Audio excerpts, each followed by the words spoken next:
Muito bom dia, a paz do Senhor esteja com você nessa manhã de sexta-feira.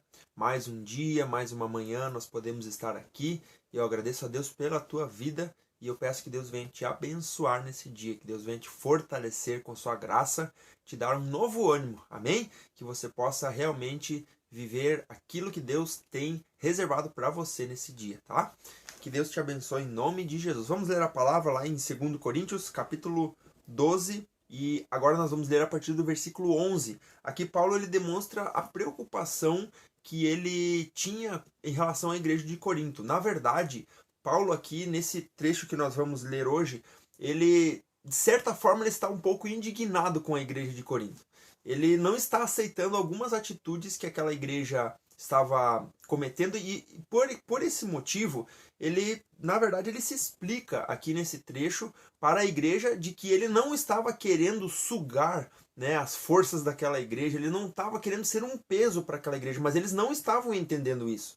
E o temor dele é que quando ele fosse encontrar eles, ele não encontrasse aquela igreja que ele esperava. E ao mesmo tempo eles não encontrassem em Paulo aquilo que eles estavam esperando. Então Paulo estava com um certo temor, uma certa preocupação também em relação a essa visita que ele faria à igreja de Corinto. Então ele diz assim lá em 2 Coríntios capítulo 12, versículo 11: Fui insensato, mas vocês me obrigaram a isso. Eu devia ser recomendado a vocês, ou melhor, por vocês, pois em nada sou inferior aos superapóstolos, embora eu nada seja. O que Paulo estava querendo dizer aqui? Que a igreja de Corinto estava recomendando aqueles homens que estavam trazendo um evangelho falso como se fosse verdadeiro, como se aqueles homens fossem realmente apóstolos de Cristo. E não eram. E eles estavam então recomendando essas pessoas ao invés de recomendar Paulo, que realmente pregava o verdadeiro evangelho. Paulo ele estava preocupado com isso e, de certa forma, um pouco indignado, como eu falei, com essa situação toda. Ele continua dizendo assim: as marcas de um apóstolo, sinais, maravilhas e milagres foram demonstradas entre vocês com grande perseverança. Então, eles tinham visto em Paulo as marcas de um apóstolo de verdade, que pregava o verdadeiro evangelho. Mas eles estavam recomendando aqueles outros super apóstolos, como o próprio Paulo diz aqui, né? Em que vocês foram inferiores às outras igrejas, exceto no fato de eu nunca ter sido um peso para vocês? Perdoem-me essa ofensa. Agora estou pronto para visitá-los pela terceira vez. E não serei um peso, porque o que desejo não são os seus bens, mas vocês mesmos. Além disso, os filhos não devem ajuntar riquezas para os pais, mas os pais para os filhos. Então Paulo queria levar realmente o evangelho para eles, porque Paulo estava preocupado com eles. Paulo não queria tirar deles, não queria ser um peso para eles, mas muito pelo contrário, ele queria levar a palavra, queria ser bênção para a igreja de Corinto. E ele diz assim, versículo 15: assim, de boa vontade, por amor de vocês, gastarei tudo o que tenho e também me desgastarei pessoalmente. Visto que os amo tanto, devo ser menos amado? Seja como for, não tenho sido um peso. No entanto, como sou astuto, eu os prendi com astúcia. Porventura eu os explorei por meio de alguém que enviei a vocês? Paulo está fazendo uma pergunta, né? Ele queria que a igreja de Corinto, quando recebesse essa carta, refletisse nas palavras de Paulo. E ele estava questionando: por acaso eu enviei alguém que fosse peso, ou ele tivesse enviado alguém para extorquir a igreja? Então ele está fazendo essa pergunta. E ele até, inclusive, ele cita aqui o caso de Tito, que foi um dos que ele enviou para a igreja de Corinto. Ele diz assim: recomendei a Tito que os visitasse, acompanhado de outro irmão. Por acaso Tito os explorou? Não agimos nós no mesmo espírito e não seguimos os mesmos passos? Vocês pensam que durante todo esse tempo estamos nos defendendo perante vocês? Paulo ele estava dizendo que Tito era como ele. Eles pensavam igual. Tito, na verdade, não iria extorquir o povo, tirar do povo, ser um peso para o povo, assim como Paulo também não queria ser. Então Paulo confiava em Tito e sabia que Tito tinha sido honesto em todos os momentos em que ele esteve na igreja de Corinto. E aí ele diz assim: vocês pensam que durante todo esse tempo estamos nos defendendo perante vocês, né?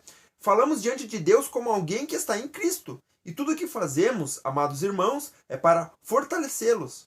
pois temo, e aqui Paulo então ele traz o temor, a preocupação, o medo que ele tinha nessa visita. E ele diz assim: pois temo que ao visitá-los não os encontre como eu esperava, e que vocês não me encontrem como esperavam. E aí Paulo agora traz uma lista de situações possíveis que ele poderia, na verdade, encontrar na igreja de Corinto. Lembrando que ele enviou essa carta, e essa carta foi entregue aos irmãos da igreja de Corinto para que eles ficassem sabendo dessas palavras. Então Paulo diz assim: temo que haja entre vocês brigas, invejas, manifestações de ira, divisões, calúnias, intrigas, arrogância e desordem. Receio que ao visitá-los outra vez, o meu Deus me humilhe diante de vocês e eu lamente por causa de muitos que pecaram anteriormente e não se arrependeram da impureza, da imoralidade sexual e da libertinagem que praticaram. Ou seja, Paulo estava com medo de que tudo aquilo que ele já tinha ensinado para a igreja fosse em vão. De que ele chegasse lá e encontrasse uma igreja totalmente desorganizada, totalmente depravada, que realmente eles não estivessem vivendo o evangelho verdadeiro. Por quê? Porque eles estavam dando ouvidos a pessoas que traziam evangelhos falsos. E com certeza isso estava distorcendo na mente deles o evangelho verdadeiro. E Paulo estava com receio de chegar lá e encontrar a igreja totalmente depravada, que eles estivessem crendo nesse evangelho falso. E Paulo não queria que isso acontecesse. E o temor dele era que eles também vissem em Paulo, na verdade ele diz que ele era insensato. Por quê? Porque ele queria o bem daquela igreja, mas aquela igreja não estava reconhecendo isso. E então ele temia que eles não reconhecessem a Paulo da mesma forma como eles tinham conhecido antes, porque Paulo ele era severo. As cartas então de Paulo aqui eram pesadas, eram severas, e ele estava com muito receio então dessa viagem até a igreja de Corinto.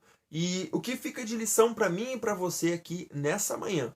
Que nós precisamos cuidar muito com as nossas atitudes, com a nossa maneira de ser, com o nosso pensamento e com aquilo que nós realmente cremos do Evangelho. Porque aquela igreja, apesar de ter ouvido o Evangelho, ela causou em Paulo o medo de ela ter se desviado, por não estar seguindo aquilo que Paulo tinha ordenado, tinha direcionado à igreja.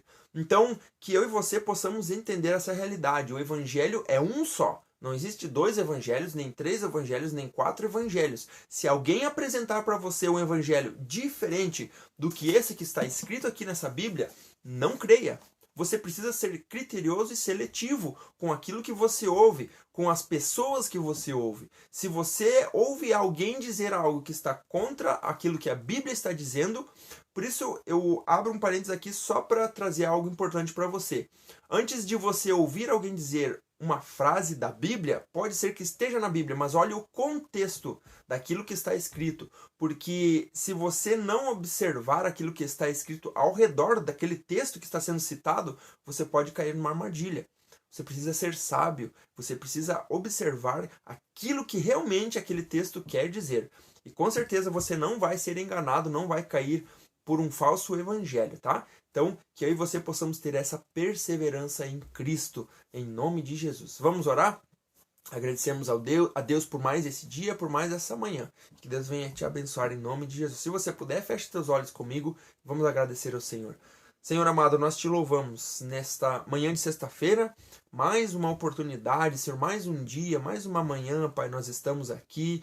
E assim, Pai, nós queremos realmente te agradecer, Pai, te louvar, te dar toda a honra, a glória, todo o louvor, a adoração, Senhor, do nosso coração. Obrigado, Senhor, porque Tu não nos desamparas, Senhor, e nós pedimos nessa manhã que Tu venha abrir os nossos olhos espirituais, nos dar discernimento, Pai, que realmente nós não venhamos a ter esse senso, ou muitas vezes esse sentimento de estar seguindo algo certo, mas na verdade a gente está seguindo algo errado. Às vezes a gente sente que está fazendo a coisa certa, mas diante dos teus olhos, Pai, a gente está fazendo algo errado. Que nós possamos, muito mais do que sentir, a gente possa ter a certeza de estar andando conforme a tua vontade. E quem nos dá essa certeza é o teu Espírito.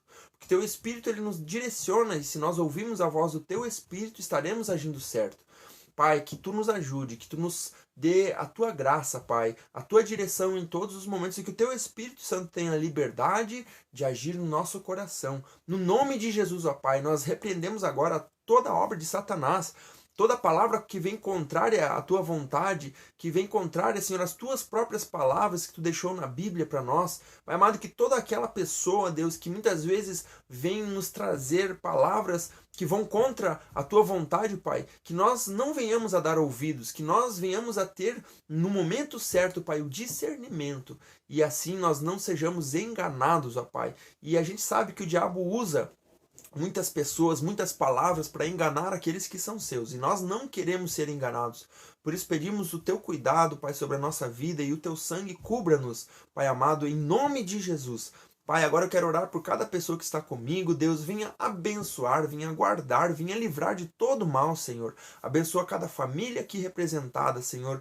Pai amado, que nós possamos crescer a cada dia, amadurecer na Tua presença, ouvindo a Tua palavra e o verdadeiro Evangelho, Senhor. Por isso, toca em cada vida aqui nessa manhã, Deus. Levanta aquele que está caído, dá um novo ânimo, Pai, e direciona, Senhor, as nossas decisões, ó Pai. Que tudo aquilo que a gente fizer possa estar de acordo com a Tua boa vontade. Essa é minha oração nessa manhã e te agradeço em nome de Jesus. Amém. Amém. Graças a Deus. Que Deus possa te abençoar nessa sexta-feira, que Deus possa falar contigo, te dar direção, graça, sabedoria e discernimento, tá? Recebe em nome de Jesus. E se você não se inscreveu no canal, se inscreve agora mesmo, ativa o sininho das notificações, isso é importante. Curte esse vídeo, tá? Curte esse vídeo aqui e compartilha com mais pessoas, tá? Isso vai fazer com que mais pessoas possam ser abençoadas pela palavra, pela oração, sendo edificadas. Nós vamos seguir aqui no nosso propósito de ler a palavra e eu quero que você esteja aqui comigo junto e convidando mais pessoas, tá bom? Que Deus te abençoe e amanhã estaremos aqui novamente a partir das 6 horas e eu espero você para o nosso encontro. Deus abençoe.